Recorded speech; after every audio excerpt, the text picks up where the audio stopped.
Bonjour à tous et bienvenue sur Amani TV, la télé de l'Afrique. Dans un jour, une sourate, une invocation. La sourate d'aujourd'hui est la sourate At-Tahaboun ou la grande perte. Cette sourate est la 64e du Saint-Coran avec 18 versets. La dénomination de cette sourate a été attribuée en référence à la phrase qui figure dans le 9e verset. Et cette sourate est l'une des 10 sourates louangeuses qui traitent de la vie sociale dans la communauté musulmane. Également, elle fait le bilan de l'existence de l'homme sur terre, le conseillant de ne pas privilégier cette vie éphémère et de faire du bien pour espérer le paradis éternel. Abdou Aziz Anne assure la récitation des versets 1 à 7 de cette sourate.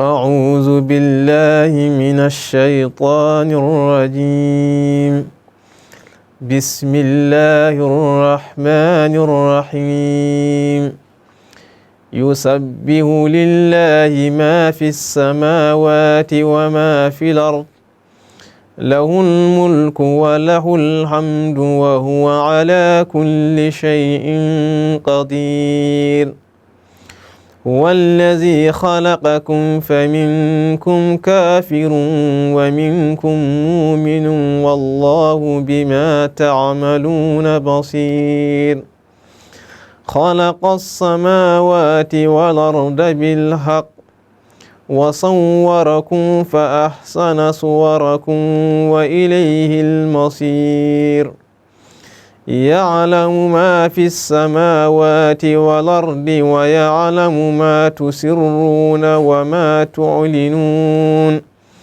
والله عليم بذات الصدور ألم يأتكم نبأ الذين كفروا من قبل فذاقوا وبال أمرهم ولهم عذاب أليم ذلك بأنه كانت تأتيهم رسلهم بالبينات فقالوا أبشر يهدوننا فكفروا وتولوا واستغنى الله والله غني حميد صدق الله العظيم.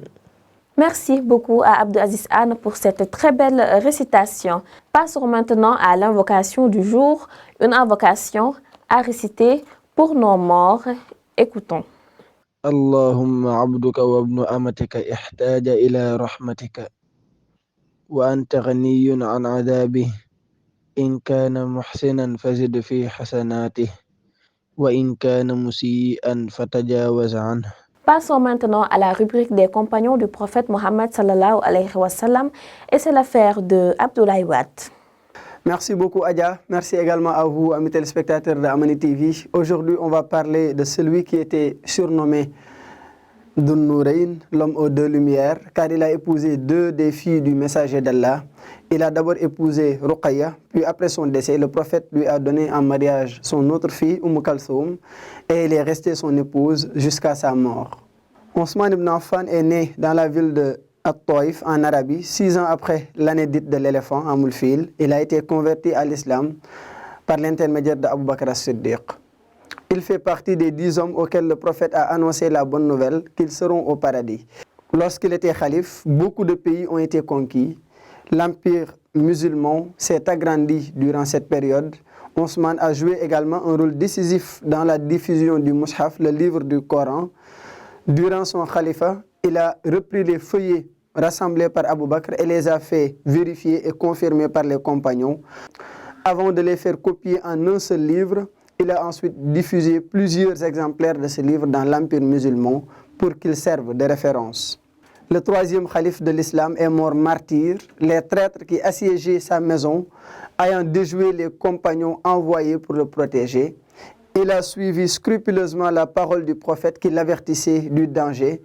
En réalité, il avait été averti par un rêve de sa mort prochaine. Ousmane a ainsi été tué et est mort martyr un vendredi. Il avait alors 90 ans. Il est enterré la nuit du samedi dans le cimetière d'Al-Baqi à Médine. Et c'est Az-Zubayr qui a dirigé la prière funéraire en sa faveur. Voici donc l'histoire d'Ousmane ibn Affan. Merci beaucoup à Abdoulaye Wade pour cette très belle rubrique. Merci également à vous, chers téléspectateurs. On se donne rendez-vous demain, Inch'Allah, pour un nouveau numéro d'un jour, une sourate, une invocation. Prenez soin de vous et Ramadan Moubarak à tous.